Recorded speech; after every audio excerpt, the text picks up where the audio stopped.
Hello everyone, this is going to be a Leopard Gecko care video. Alright, so let's start off. The Leopard Gecko is a reptile in the Reptilia family. Common name, or scientific name, Ulipharis macularius. Okay, and it is found in the Middle East, so in Pakistan, Afghanistan, in India, Iran. Alright, and in the natural environment, they don't have sand, it's just really closely compacted clay.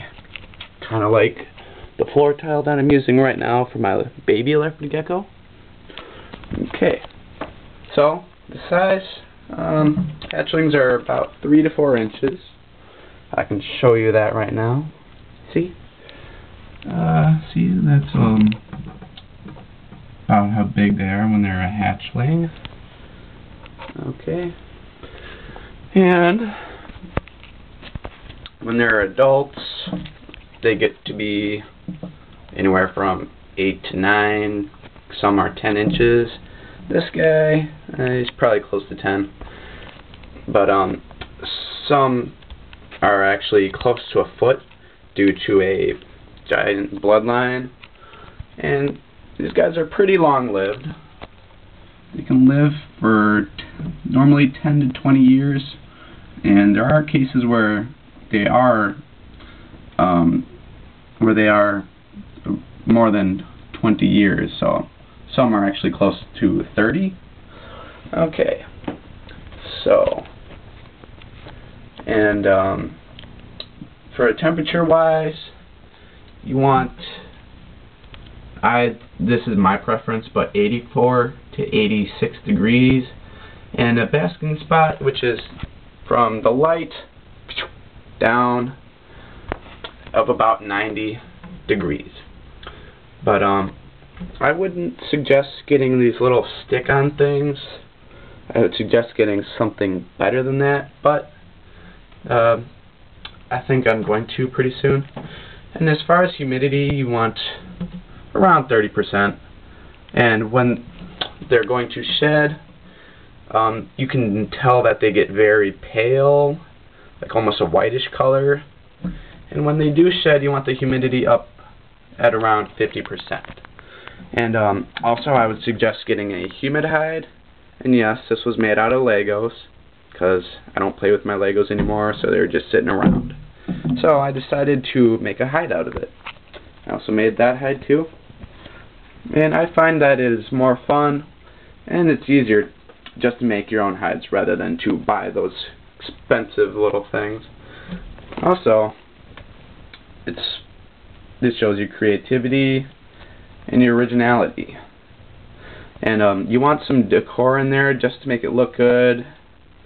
You don't want it like, and you can have it as basic as a setup or as advanced as you want. It all depends on what you would like to do. And also they need some water. Just a little bowl. Since this guy is big, of course you'll need a bigger bowl. But for this little one, it's just a little thing. And it should be as big as their body so they can like soak in there if they're gonna shed and for like hydration reasons. And let's see, for feeding, you can feed them mealworms, waxworms, all that stuff. But you always want to have like some food on hand. So this is a mealworm here. He eats a lot of those. Okay, so also you want crickets, and I would highly recommend that you get calcium stuff. I wouldn't suggest this brand though. I would suggest maybe Repcal, and but you want one that has calcium and vitamin D3. This one has both, but you want to be careful with how much vitamin A you put in there, because they can actually get vitamin A toxicity, if I said that right. So you want to dust that, especially for babies. I'd suggest dusting your feeder items every time you feed a hatchling. And feeding, I go every other day. And make sure to gut load your crickets. So gut load, you can put, well, Flukers makes really good little cricket things that you can feed the gut load to, and they have cricket quenchers, which are good. Okay, and gender. Alright, Ben, I'm gonna have to steal you for a second. See those little, those are his testicles. Okay, that lets you know he's a male. And generally speaking, you want to wait until the gecko is at least, I would say, 6 months of age to tell the sex of it, because you never know. Also, you don't want to house two males together because they will fight, and oftentimes it's over territory, and usually they fight to the death, so you don't want that. Okay, so, substrate, which is the stuff that you have on the floor. I have sand. I've had this guy on sand his whole life, and I don't want to hear you guys complaining, oh, you should not use sand, it's bad. Well, guess what? He's been on it his whole life. Also, another thing, I hand feed all my animals, so there's no cause for impaction. He won't get impacted, which is basically like him eating the sand, and it gets in his stomach, and they can't process that, and then they die. But for little ones, I would suggest paper towel and floor tile. I have this guy on floor tile. The paper towel I put over the top of the cage just to keep heat in if it's really cold, because up in Wisconsin you never know what the weather's going to be like. Leopard geckos have a bathroom, which basically they poop in one corner.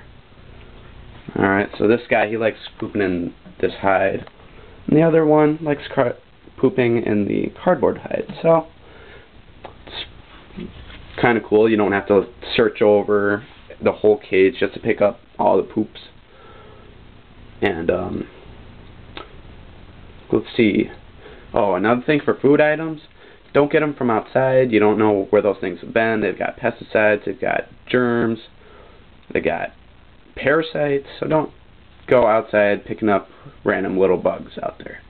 And when you're selecting a gecko, you want one that has clear eyes, not the mouth opening. You want a clear vent, which is basically like their genital region, and make sure it has a nice plumpy tail. No shed should be left on top of the head. And on the toes, it's common to see that, but it's easily fixable to get it off. Okay. And it doesn't matter where the gecko comes from, whether it be from a reptile expo or pet stores. Just make sure to look for a healthy one. Okay? And you can generally buy them for anywhere from $20 up into a couple grand, depending on what morph they are. This one's just an albino, and this one, I'm not sure what the morph is. If you can tell me, that would be cool. But I'm thinking it's a normal, because it's got some spots. Okay, well, there you go. Leopard gecko.